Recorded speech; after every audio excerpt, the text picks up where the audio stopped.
One of the major backbone for me doing this was or is the Bethesda School of the Blind. So I want to reach out to these guys because it has always been in my heart to be a blessing to them. Now, these people are all blind. You have blind little children, you have blind grown-ups in that home, but they do not allow this to stop them from doing what they love to do. My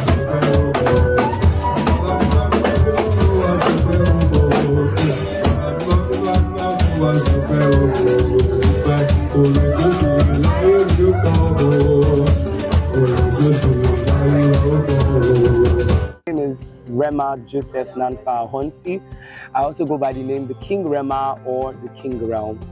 It all started a long time ago when I had the vision to pursue music.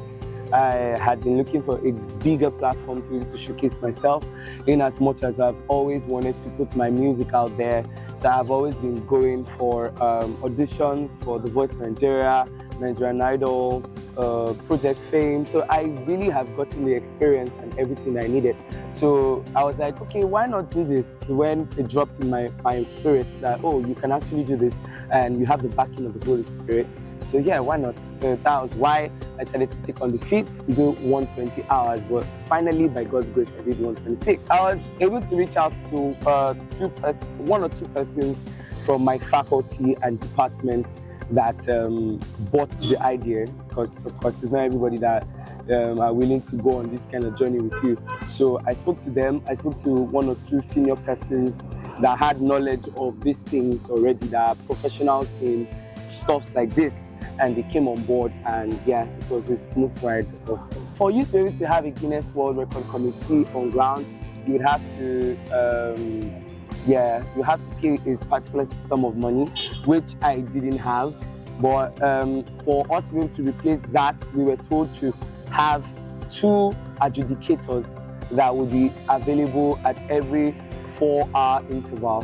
So, and these 2 persons must be people we don't know, that I don't know, that are going to be very judicious enough to take notes of everything that is going on, including the timekeeping, the logbook keeping, and their witness statements. So this is what those officials over there would make use of when they are going to give their judgment. So I'm waiting for the results. I'm compiling my evidence to send to them this week. So the results should be out by, I think, 2 months or 3 months. But of course, I plan to fast track. So if I fast track, I might likely get my results in 1 month. According to the guidelines sent to me by Guinness, we are not to do any original song. Even if you're to do an original song, the song must be known by majority. So they don't want a situation whereby they're searching for a particular song you sang and they can't find it either on the search engine or somewhere. So it has to be a song that is well known. So that is why I did 1,300 known, written already, composed, sung gospel songs throughout.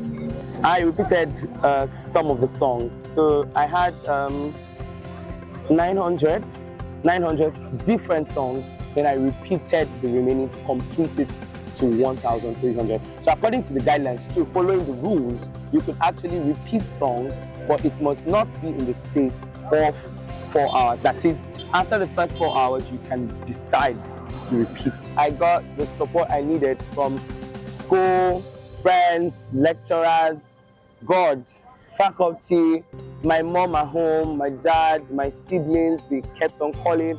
They could not come because of course they're in Guinea, but yeah, they kept on calling. I had friends, I had a whole lot, I can list a whole lot. I had Lamp Studios, I had my pastor, Pastor Femi Olade. I had a whole lot of people on board, musicians that came on board to support and to, to be a blessing, and it was really amazing. One of the major backbone for me doing this was, or is, the Bethesda School of the Blind. So I want to reach out to these guys because it has always been in my heart to be a blessing to them. Now, these people are all blind. You have blind little children, you have blind grown-ups in that home, but they do not allow this to stop them from doing what they love to do. Now, half of these people actually have the same gifts or skills that I have, and they are using it, maximizing it. I'm sure you know them. They are on social media. You could check them out. And it's my own way of reaching out to them and saying, oh guys, I see what you're doing. You can actually do this thing. Go on, keep doing what you're doing. And it's a way of me blessing them. So that's one of the major reasons. So apart from stepping up my career to another level, exposing me to more jobs and what have you. But yeah, that's the major reason why I decided to take this leap.